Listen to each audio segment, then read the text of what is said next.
We are the cat.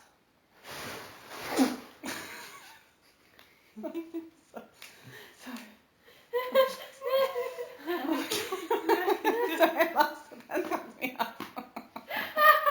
Why did the cat fall? Cat too. The cat fall. Jesus. Oh my god.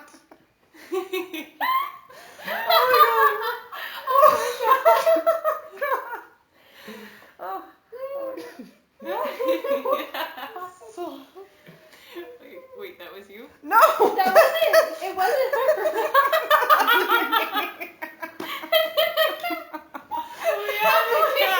They are the cat. That's right.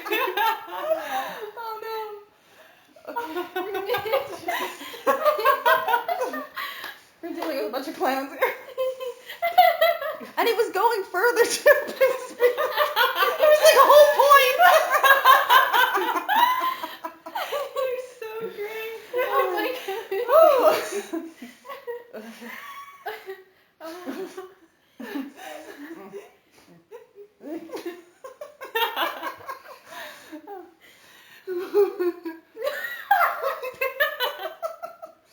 Okay. Oh, and now we're like 20 million times more open and relaxed. Oh, thanks, guys. Oh my god. Oh.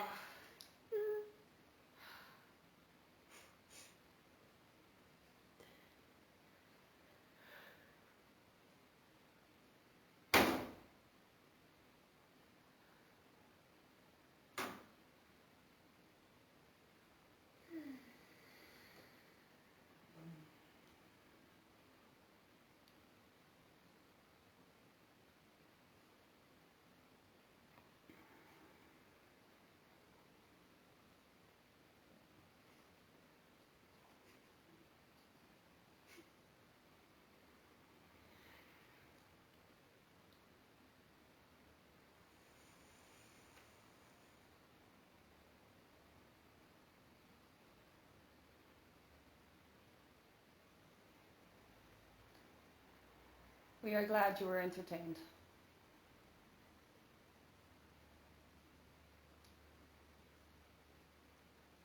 There is truth in our first sentence. In that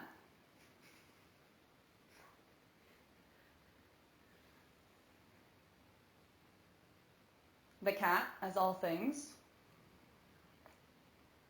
is part of the universal consciousness.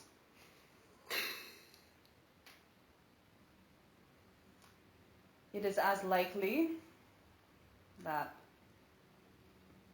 the cat holds the wisdom of all of the cosmos or universes or eternity, as it would be that some channeled energy would hold that wisdom.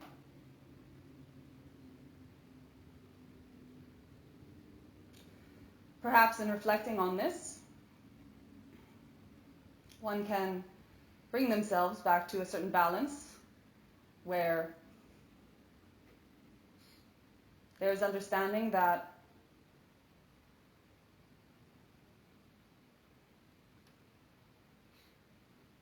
there is no difference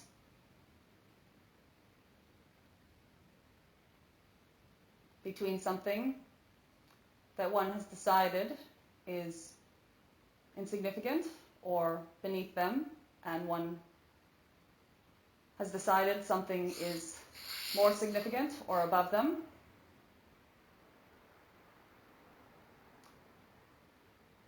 By this reflection,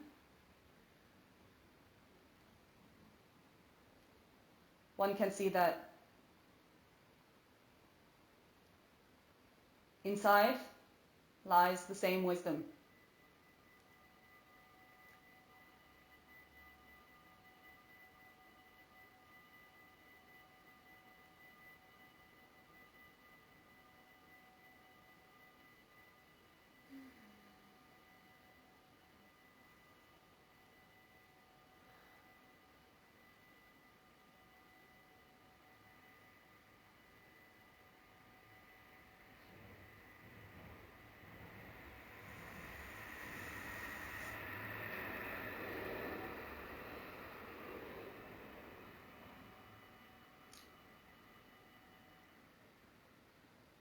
the nice trick that you could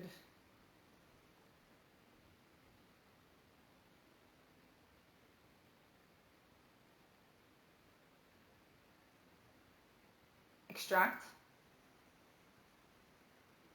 from this understanding,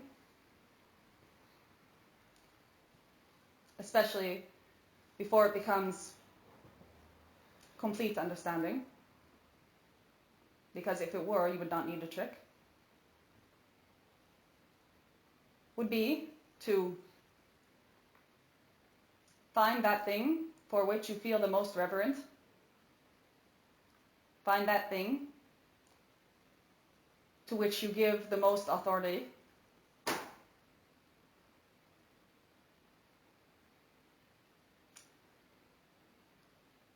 Breathe into the feelings that come with that reverence and sense of authority, and understand that these feelings, this sensation, could not exist without you.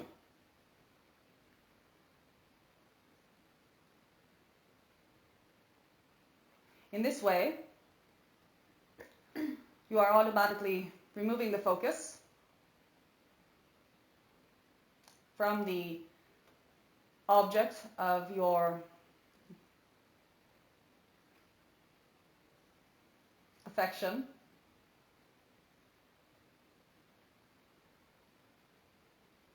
and placing it back onto the source from which it comes.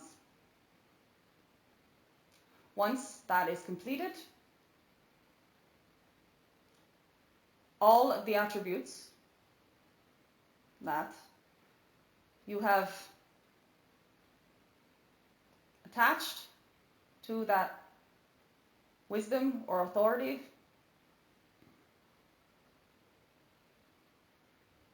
reveal themselves to be within you. You are not able to have an experience that is not generated from within. This includes any mystical experiences. It includes relational experiences. It is inclusive of all that you see.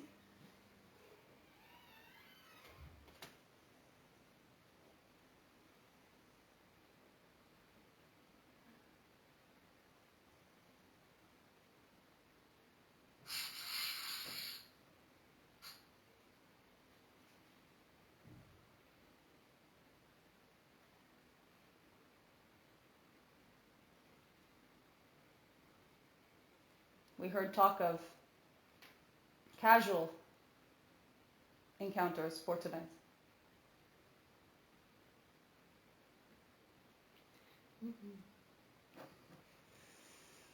And are open to talk with you about whatever you feel you would like to talk about.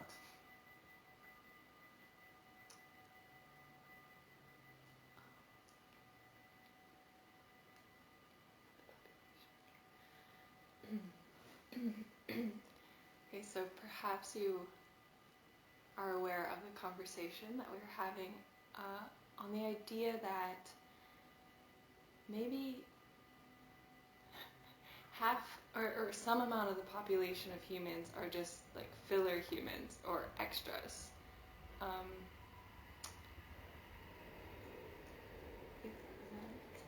Yeah, can you expand on this? Is that true, or can you just speak to this idea that we were discussing? And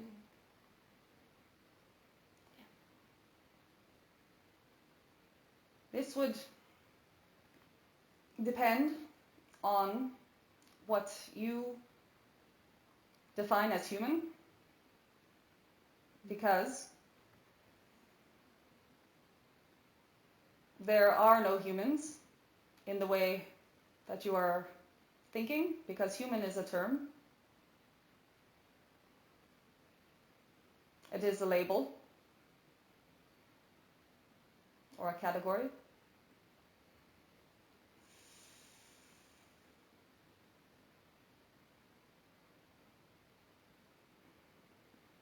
we would like you to think of a forest. And the trees in the forest all standing. And you walking amongst them. And there will be trees that are closer to your path and trees that are further from your path.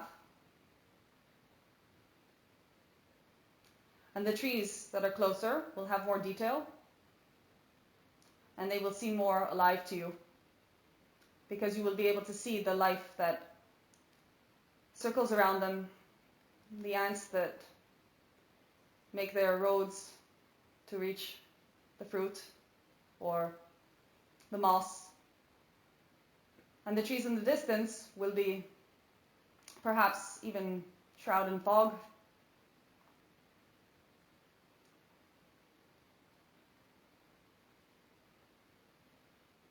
It is the same with humans.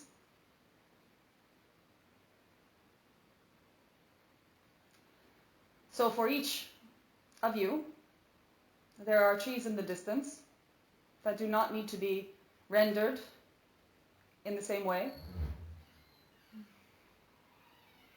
for your experience. And yet, should you approach these trees by changing your course, the natural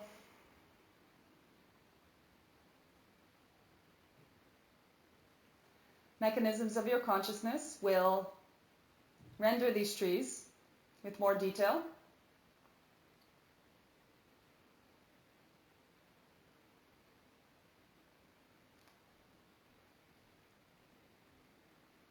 The memory that you have of the tree with the ants on it, at that point will only be a memory because you have changed course, and so you are in front of a new tree.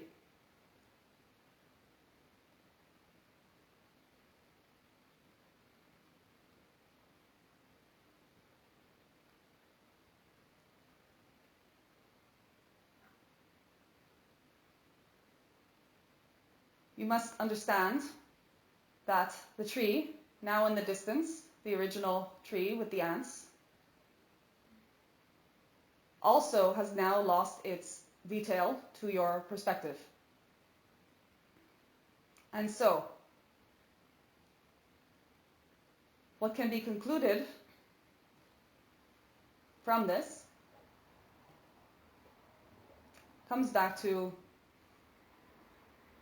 one's own experience and how that is the only thing that can ever show you what is real or what is not real.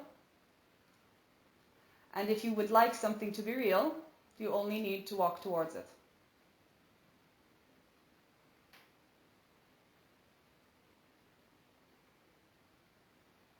Our answer is yes and no.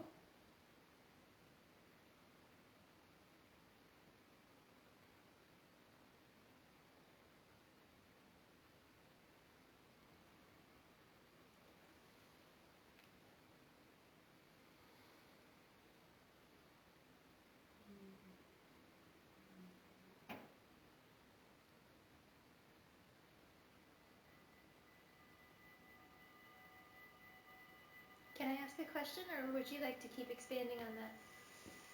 No, we have answered that question. You may ask. Okay. I would like to unconditionally love my parents. Can you give me guidance on what that would take or require of me? Or for me to see? Yes, it would take you unconditionally loving them.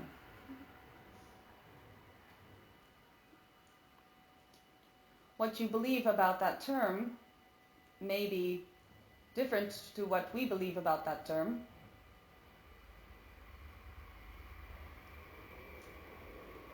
For what we believe about that term would require nothing. In fact, requiring something would negate that term.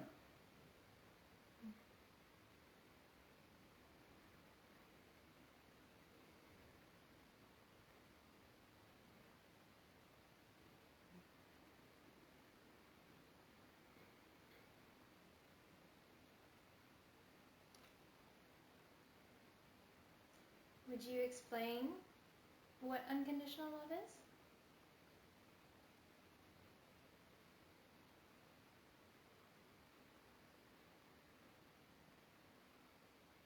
For us, the term is the absorption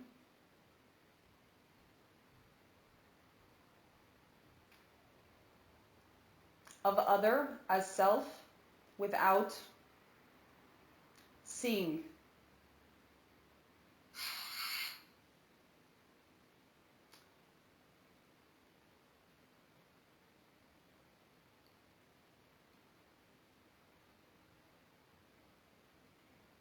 It does not require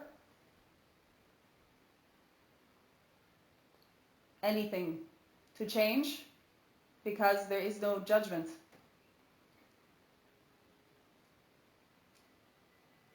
Without seeing, there is nothing to notice, to change, and therefore nothing that stops the perfectly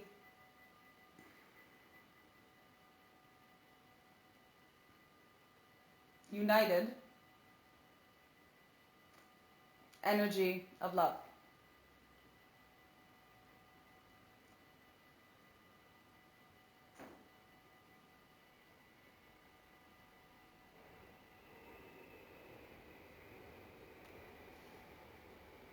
In a way, it would mean walking away. And walking towards.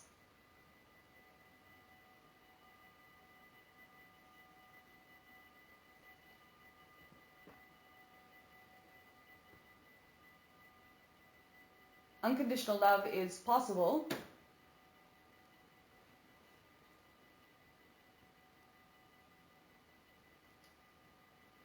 when we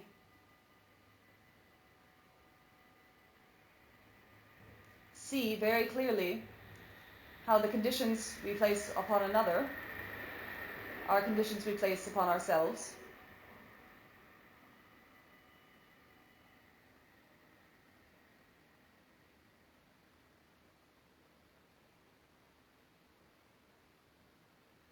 And so in the understanding that there is nothing to forgive or change because nothing was ever wrong, we arrive at an opening to that frequency and the ability to feel it in our core. But it cannot be forced. You cannot want to love something unconditionally and then ask yourself, why can't I love this thing unconditionally? Because you are not loving yourself unconditionally.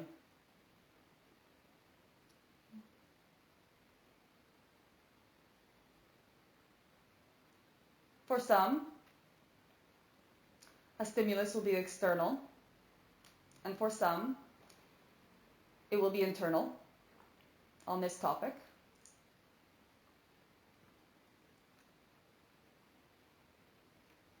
But unconditional love does not relate to one or a couple of people.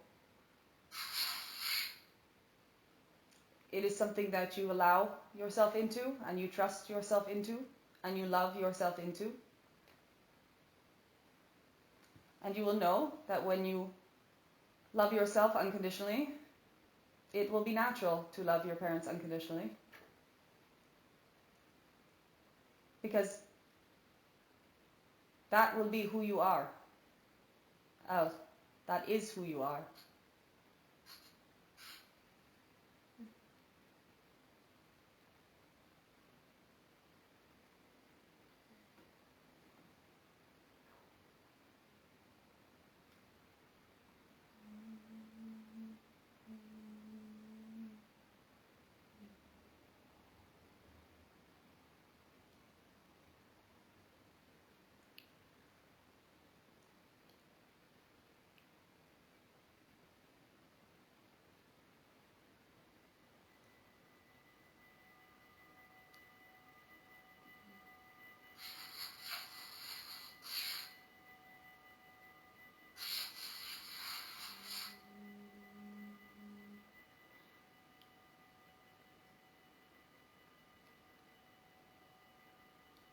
Are there any more questions?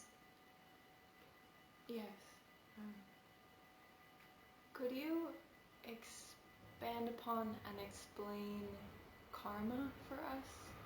What it is, how it works, and perhaps how it's been misunderstood?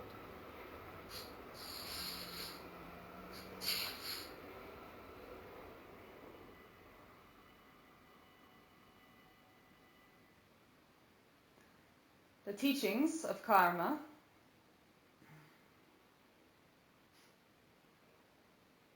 and the understandings that have come from those teachings are valuable. And yet, as all things, a teaching is a method of bringing from one state to another, or one understanding to another. And should never be adopted as fact, for there is only one fact.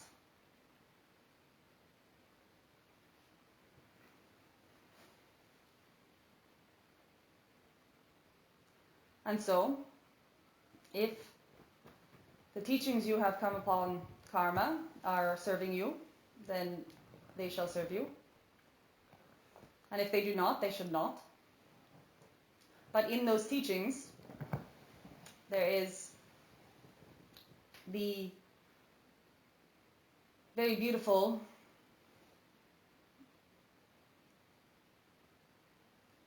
pearl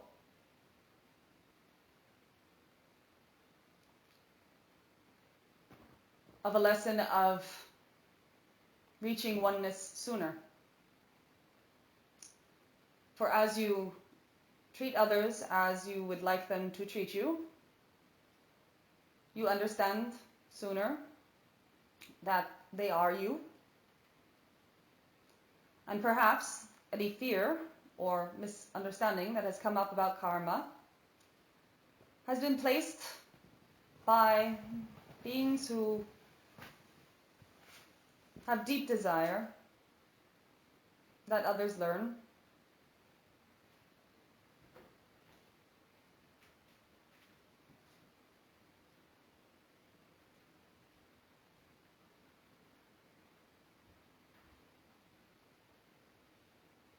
Oneness.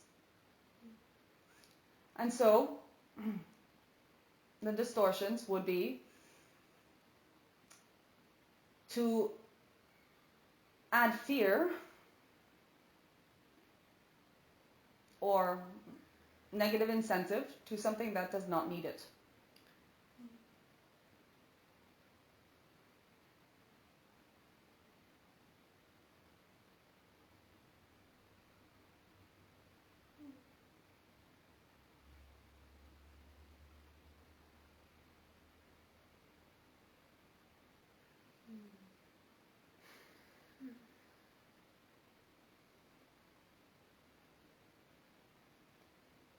I'd like to ask a question about transforming negative beliefs and how to incorporate my understanding of accepting what is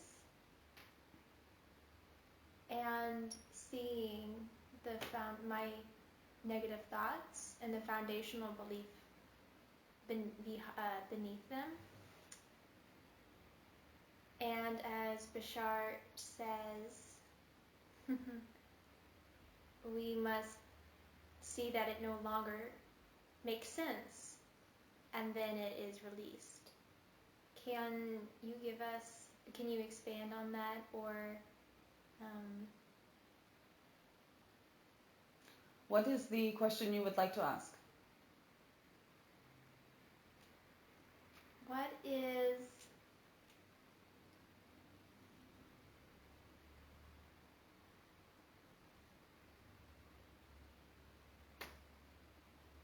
a helpful way to approach transforming negative beliefs?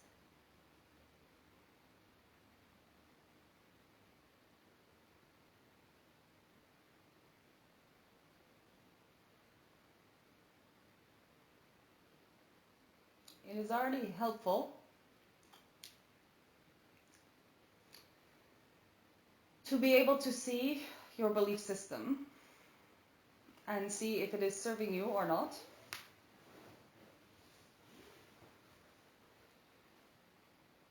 There are no negative beliefs per se, there are just beliefs that are serving or not serving.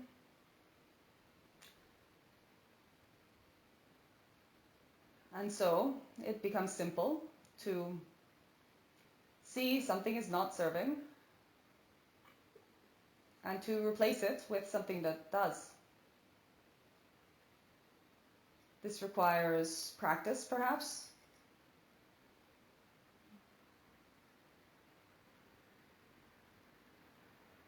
And a belief that is not serving one may serve you, and a belief that serves you may not serve someone else. And a belief that served you last week might not serve you next week.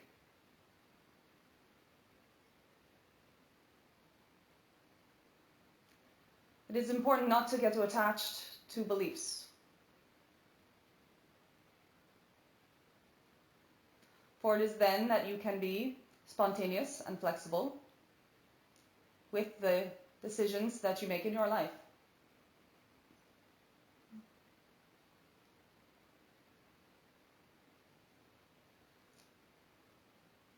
We have no beliefs.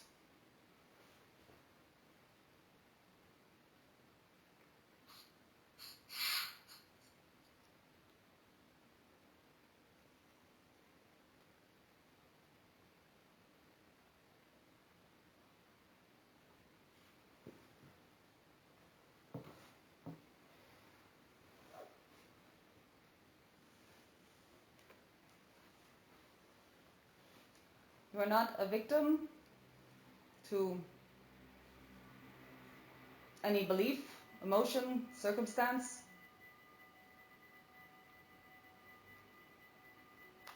And we know that this choice of phrase can be triggering because when one feels wronged by belief or emotion or circumstance,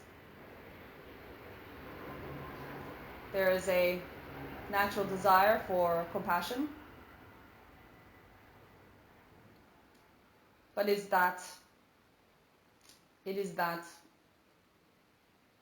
triggering that will lead you to understand that you are not a victim.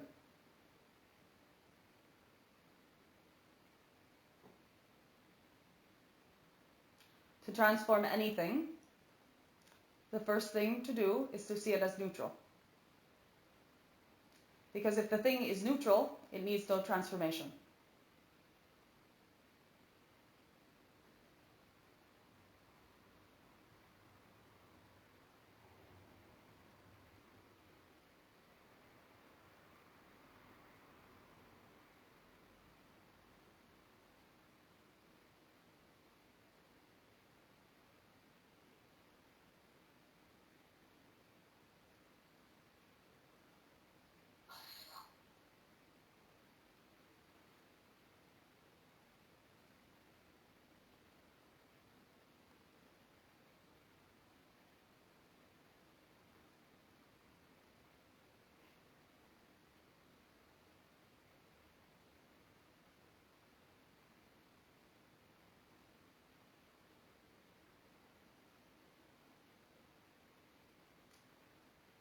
We believe we will leave you now.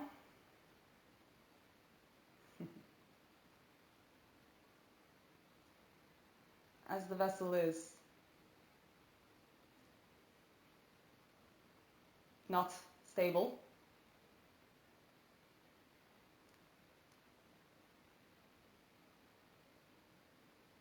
But we've had so much fun. Good night. Good night. Thank you. Thank you.